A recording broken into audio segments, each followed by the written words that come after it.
હવે ક્યારે અત્યારે આપણા હક અને અધિકાર માટે નથી લડી રહ્યા તો આવનાર ભવિષ્યમાં તમારે પાણી માટે અને ખાવા માટે પણ લડવું પડશે.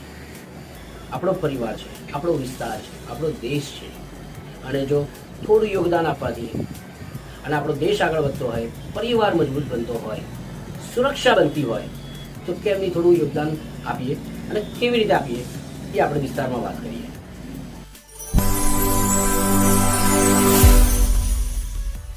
નમસ્કાર મિત્રો, હું મૌલિક શાહ છું. જનશક્તિ માનવ અધિકાર એસોસિએશનમાં પ્રમુખના પદ ઉપર રહી અને માનવ અધિકારની જાગૃતિ ફેલાવવાનું કામ કરી રહ્યો છું.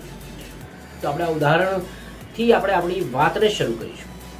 તો ઉદાહરણ તરીકે આપણે બે ચાની ટપરીઓ છે માની લઈએ. આ બંને જણા વેપાર ધંધો કરે છે, બંને જણાનો કમાવાનો સ્વાર્થ છે. આ બંને ચાવાળાઓ એક જ એરિયામાં આજુબાજુમાં વેપાર કરી રહ્યા છે.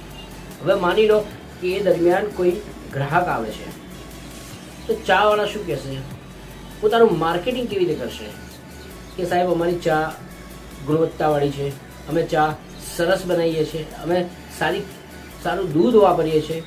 પોતાની પ્રશંસનીય અને પોતાની જે ક્વોલિટી છે એ ગ્રાહકને ચોક્કસ કહે છે. પણ ક્યારે એવું નહીં સાંભળ્યું હોય કે સાહેબ આ બાજુવાળો ચાવાળો છે ગંદી ચા વાપરે છે, કપ ધોતો નથી, ગંદકીઓ કરીને ચા બનાવે છે, ખરાબ દૂધ વાપરે છે, ખરાબ ખાંડ વાપરે છે, વોટ એવર. ક્યારેય એવું નહીં કહે. હવે આ વાતથી કમાવાની. હવે આપણે એક રાજકીય મુદ્દાને લઈને ચાલીએ. બે પક્ષ છે, બંને પક્ષો સેવા જ કરે છે, જેમાં કોઈ જ લાલચ હોતી નથી, કોઈ એમાં કમાવાની વાત નથી હોતી. તો આવી તો કેવી સેવા કે સેવામાં બંને પક્ષકારો એકબીજાને એટલી હદ સુધી નીચા પાડવાનું કામ કરે છે કે આ પક્ષવાળો આવું કામ કરે છે, આ પક્ષવાળો આવું કામ કરે છે, આ પક્ષવાળો આવું કામ કરે છે. તો આવી કેવી સેવા?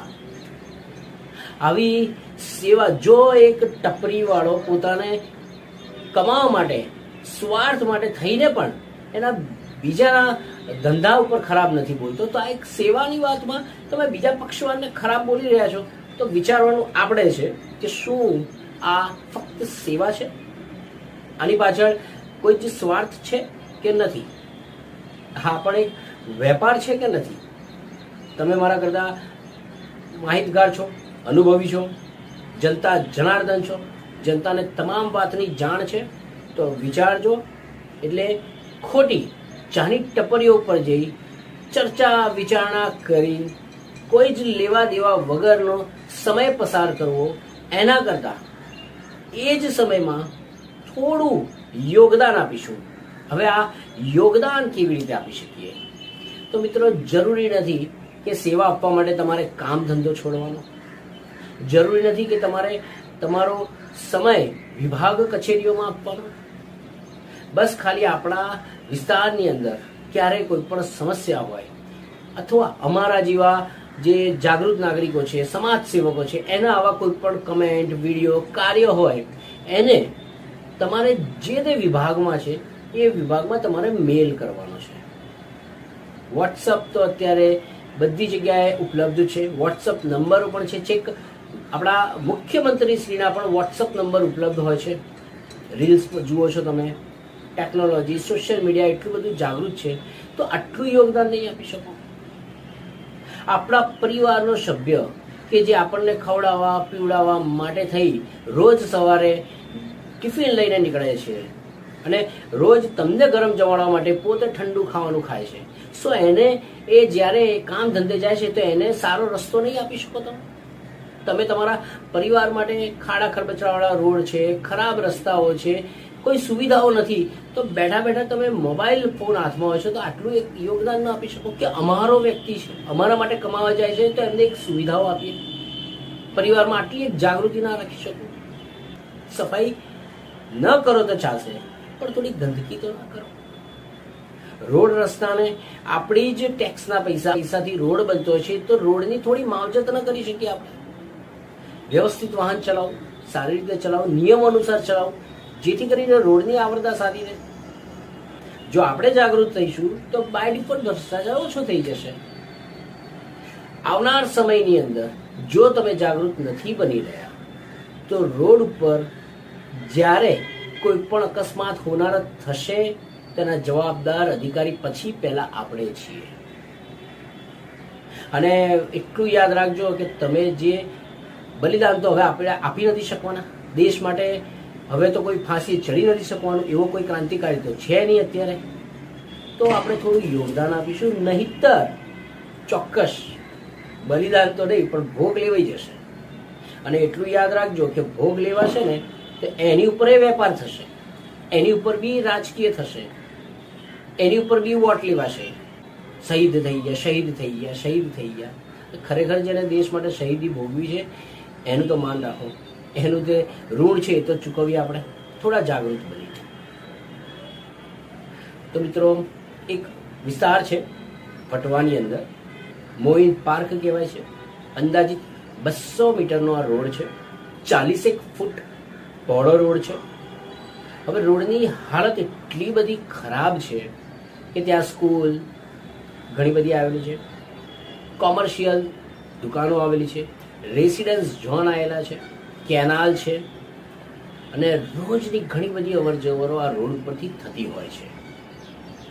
હવે આ રોડની પરિસ્થિતિ આપ જોઈ શકો છો કેટલી ખરાબ છે.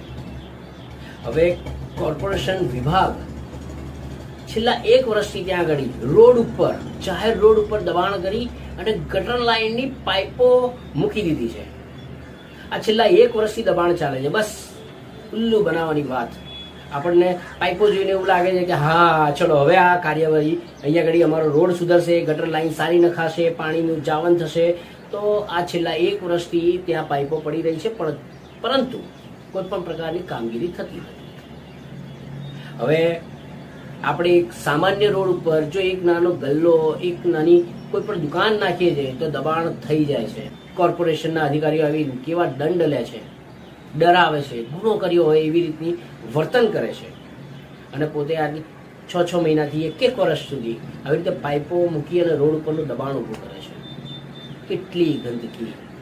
અને જ્યારે વરસાદ આવવાનો સમય હોય ત્યારે થોડા ઘણા ખાડા ખોદાય છે. વરસાદ આવે એટલે ખાડા પૂરાઈ જાય છે, ગોડ ઓફ ટેક્ટ થઈ જાય છે. એન્જિનિયર છે, અધિકારીઓ છે, એના અનુભવ પ્રમાણે ખબર તો પડતી જ હોય ને કે ચોમાસું આવી રહ્યું છે તો આપણે શું કામ કરવું જોઈએ અને શું કામ ન કરવું જોઈએ. આવા તૂટી ગયેલા રોડના લીધે ખૂબ જ જાહેર લોકોને સમસ્યાઓનો સામનો કરવો પડે છે. પોતાના વાહનોને નુકસાન થાય છે, પોતાના સ્વાસ્થ્યને નુકસાન થાય છે. આ તમામ વાતોને ધ્યાનમાં રાખીને અધિકારીઓને મારે એટલું કહેવું છે, પ્રજાને હિતલક્ષી, પ્રજાના સ્વાસ્થ્યલક્ષી અને બેવકૂફ બનાવવાનું, ભ્રષ્ટાચાર કરવાનું આ હવે ખુલ્લું પડવા લાગ્યું છે. તો ચોક્કસ આ વિષયને લઈ અને વટવા વિસ્તારની અંદર આ વિસ્તારને સરસ રોડ, ગટર લાઇન, પાણીની જાવનની લાઇન, સુવિધાવાળો બનાવો. વિસ્તારમાં જે લોકો વસવાટ કરે છે એ ચોક્કસ આ વિડીયોને ઓનલાઈન જ મેલ દ્વારા અમદાવાદ મ્યુનિસિપલ કમિશનરને તમે મેસેજ નાખી શકો છો, આપણા રાજ્યના ગૃહમંત્રીશ્રીને નાખી શકો છો. લાગતા વળગતા વિભાગને જે ડિસ્ક્રિપ્શનની અંદર એ લોકોની લિંક પણ મોકલીશ, તમે તમારા મોબાઈલ ફોનથી એમને આ માહિતી પહોંચાડો. અથવા તમે જો સરસ બોલી શકતા હો તો તમે પણ પોતે બોલી અને આ માહિતી પહોંચાડો. આ વિડીયોને પણ શેર કરો. બધા ભેગા થઈ સારું કાર્ય કરીએ, થોડો સમય આપીએ સારા કામની પાછળ. તો આનો ટીપે ટીપે સરોવર ભરાય એવી રીતે આપણે જો થોડો સમય આપીશું તો ચોક્કસ આપણો પરિવાર, બીજાનો નહીં, આપણો પરિવાર સુરક્ષિત બનશે. વિસ્તાર બદલવો છે, વિસ્તારને બદલવો છે, આપણા હાથમાં છે. તો મિત્રો જય હિન્દ, જય સંવિધાન.